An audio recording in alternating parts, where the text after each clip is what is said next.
Gaueko 12:10, 2-1 irabazi dio Espainiak Belgikari eta Luis de la Fuenteren taldeak gizonezkoen futboleko munduko kopako final erdietan izango da. Frantziaren aurka jokatuko du Espainia, gogora ezagun, aurrekoan final zortzirenetako norgehiagokan Espainiak 1-1 irabazi ziola Portugali eta 1-4 irabazi zien Belgikak estatu batuei horiek horrela. Luis de la Fuente eta Rudi García entrenatzaileek honako 11 hauen aldeko apustua egin dute. Batetik Espainiaren aldetik Unai Simon izan da atepean, atzealdean lauko lerroan Pedro Porro jokatu eskuinetik, Kukurelak ezkerretik, Kubarsi eta Laporte izan dira atzealdearen erdialdean, Rodrik eta Fabianek Rodri kapitainak osatu dute Euskarri bikoitza, erdipuntan Dani Olmo izan da, eskuinetik Lamin Jamale jokatu du, ezkerretik Ales Baenak eta puntan Mikel Oyarzabal izan da. Rudi Garziak ere 4-3-1 sistemaren aldeko apustua egin du eta Thibaut Courtois izan da atepean, lauko lerroan Kastaine jokatu eskuinetik, De Kuyperrek ezkerretik, Michel eta Engoi izan dira atzealdearen erdialdean, Raskinek eta Banakenek jokatu dute Euskarri bikoitzean, Juri Tielemansen hasieratik aritzekoa, baina min hartzearen ondorioz ez du partidan parte hartzea lortu eta bere ordez aipatu moduan Hans Banaken atera du. Rudi Garziak erdipuntan kapitaina Kevin De Bruyne izan da, eskuinetik Trossarre jokatu, ezkerretik Dokuk eta puntan Deketela ere izan da, epailea Michael Oliver Ingalaterrakoa, Jarret Giletek lagundu dio barrean, eta partida berdinduta hasi da. Egia da, Espainia apur bat gehiago proposatzen, ikusi da Espainiak eramango zuela argi eta garbi partidaren aginte makila, lehenengo momentutik Belgikako jokalariak sufriarazten saiatu dira Luis de la Fuenteren jokalariak, eta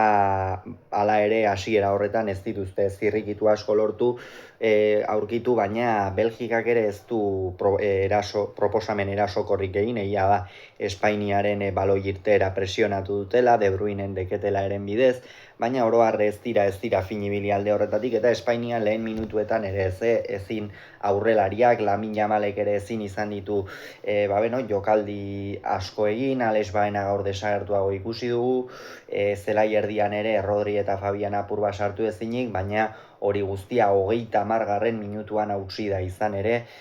aldaratze baten ondoren Fabianek 1-0 ezarri du, ongi gainditu du horre Thibaut Courtois, eta Espainiarentzat gol garrantzitsua izan da. Gogoratuko dugu partida hasieran gehiago izan dela, eta horrek ondoren bere fruituak eman dizkio Luis de la Fuentek zuzendutako taldeari. Hortik aurrera baina ez dugu Espainia gehiago proposatzen ikusi, bigarren gol baten bila joaten ikusi, eta Belgikak ere esango nuke zuhurtziaz jokatu duela, ez da presaka itxu-itxuan golaren bila joan, baizik eta baloia ukitu dute, horretarako jokalariak badituzte, eta 51. minutuan Kastainen erdirak eta Deketela erek buruz bikain errematatu du Pau Kubarsiri postua irabazita, eta banakoa ezarri du. Belgikarentzat oso gol garrantzitsua izan da, ez dute aurretik abisu nabarmenik egin Unai Simonen ate aurrean, eta lehen dabiziko hau sareetara joan da, eta honen bestez Espainiako taldeak, Espainiako selekzioak munduko kopa guztian jaso duen lehen gola izan da, Deketela erek sartu duen hori, esan ikeragarria izan da, eta bigarren zatia irekiago ikusten genuen, baina egia da Belgika oroar, aurrekoan ere aipatzen genuen, ez dela lehengo Belgika, jokalari oso onak direnak jada beteranoak dira, gazteak oraindik ere eta erdibideko jokalari horiek ez daukate ez izar kutsu hori, sen hori, eta Doku da horietako bat non diferentzia markatu behar dituena, baina gaurkoan ere ez du egin Dokuk hori inondik inora ere, beragandik espero zen hori ez du egin, ezkerretik apenas joan da, ondoren eskuinean probatu du Rudi Garziak, baina ez du hortikan ere min egitea lortu, eta hor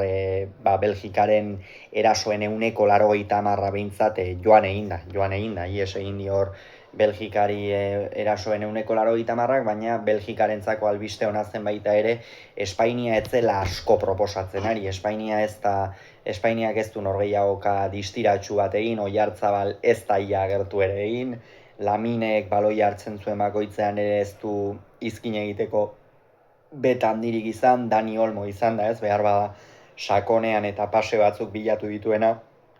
baina oroar Espainia baloia ukitzen bai, erasoan bai, baina ez du aparteko distirarekin ikusi, eta bigarren zatian gauzak aldatze aldera Belgikak ere aldaketak egin ditu, eta, etzaizkio ongi atera, baina gakoa 71. Minutuan etorri da, hain zuzen ere Thibaut Courtoisek min hartu baitu, aurretik hartu du min, ondoren zintzurra freskatzeko geldialdira joan dira jokalariak, eta hor ondorengo jokaldian Thibaut Courtoisek jarraitu ezin zuela eta Lamens atera da eta protagonista izan da. Ez du Espainiak askotan frogatu Lamens, ez du lan handirik izan hasiera batean, baina partida oso itxita zegoen, ez genuen golaukerarik ikusten, bi taldeetako atzelalariak oso zuhur, oso ongi kokatuta eta ez zuten zulorik aurkitzen, eta aranon 88. Minutuan Mikel Merino bigarren zatian atera denak beste behin ere iruin semeak San Ferminetan 2-1 egin du. Hor Kubarsik egindako jaurtiketari Lamensek ez dio batera erantzun ona eman, eskuetan nabarmen hartzeko baloia zuen, baina ez du hartu, eta ondorioz gola egin du Mikel Merinok, eta 2-1 horrekin itxi da norgehiagoka, horrela amaitu da 2-1, Espainiak irabazi du Los Angelesko SoFi Stadiumen jokatutako norgehiagoka, eta Belgikarentzat kolpea finean abagunea zeukaten, aukera zeukaten luzapenera joateko eta bertan berriro ere pilak birkargatzeko, baina Mikel Merinok beste behin ere arratsa zapuztu die Belgikakoei, eta ondorioz Espainia izango da aipatu dugun moduan finalerdietan. Hala ere ez du joko distiratsurik erakutsi, egia da atzo ere Frantzia jokatu zuenean ez zuela aparteko jokorik egin, baina gaur Espainiak ere ez zait iruditu halakorik egin duenik, eta bien artean jokatuko dute finalerdia eta ikusiko du ea zer gertatzen den. Finalerdi irekia izango da, hasiera batean behar bada Frantzia apur bat favoritoago, baina horren inguruan ere hitz egingo dugu kirol unean. Gogoratu beraz, Espainiak 2, Belgikak 1, Los Angelesko SoFi Stadium.